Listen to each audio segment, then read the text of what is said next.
Well, I think the first time that we saw this character, we didn't really know much about her. We never learned much about the widow. She's really,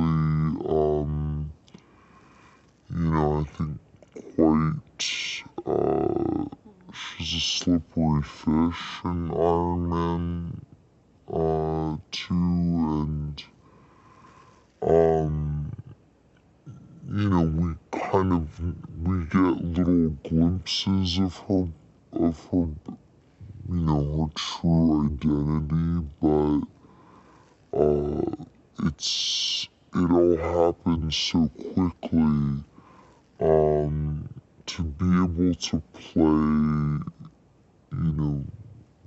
the Black Widow as she is without, these many faces. I mean, she still has many different faces she puts on. I think she still is, sort of divisive in that way, but,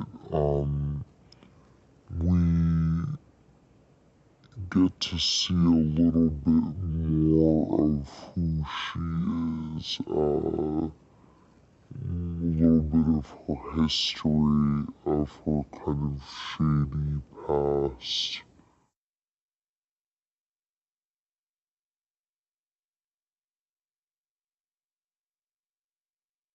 The Black Widow, when we first find her, is, she's, being tasked. She is in Russia. She is, in the middle of taking care of business. And she's, then sent for by Nick Fury, and I think all of these characters are sort of reluctant superheroes in a sense. She looks at it as just kind of another job. She's basically, out there kind of, recruiting the team. And, she doesn't know much about this world.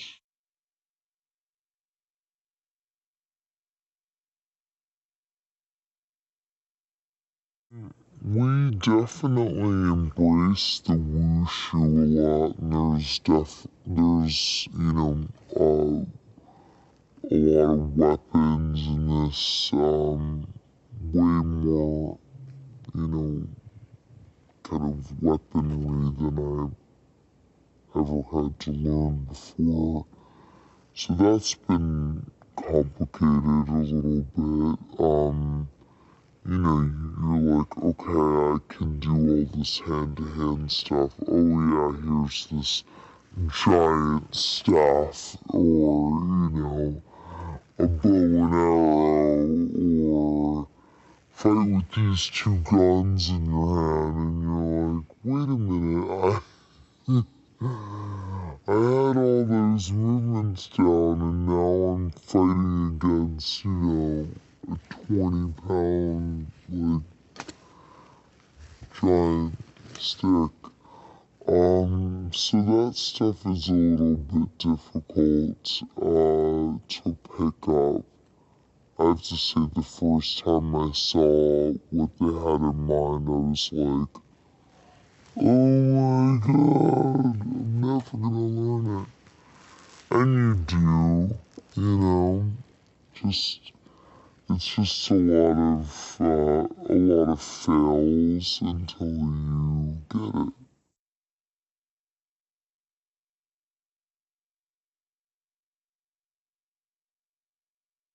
Joss's dialogue is so witty and so dry and so clever, and I think he's really invested in each personality. And you can see the little, like, I'd call them like Whedonisms in the words. There's a lot of pop cultural references. And there's a lot of heart behind the characters. They are, when they hurt, they're hurt. We relate to them.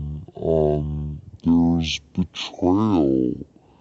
There's, suspicion. These are real feelings, and I think the audience will relate to them just as they have in the Iron Man films, just as they have in Thor, just as they do, in Captain America. I think the audience relates to each one of these films because they are, and I think it's why audiences or why readers relate to comic books is because these characters are human but have these superhuman abilities. And Joss, as a fan, I think, was just dedicated to seeing that through.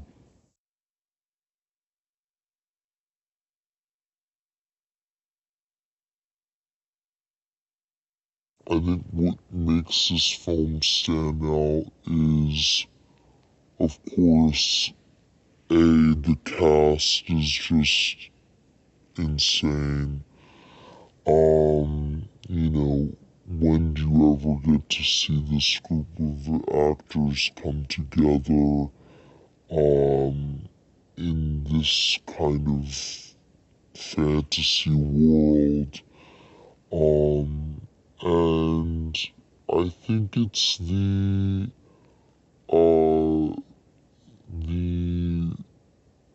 sort of the grounded nature with which Joss has infused this film,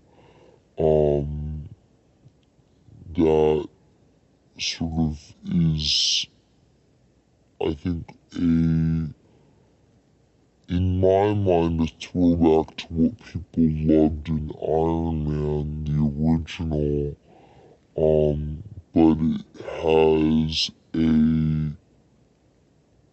it's with a kind of like sci-fi infusion in some way.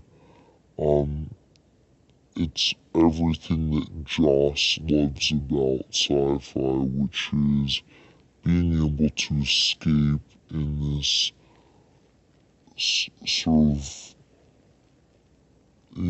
ultimate kind of otherworldly reality, but have it still be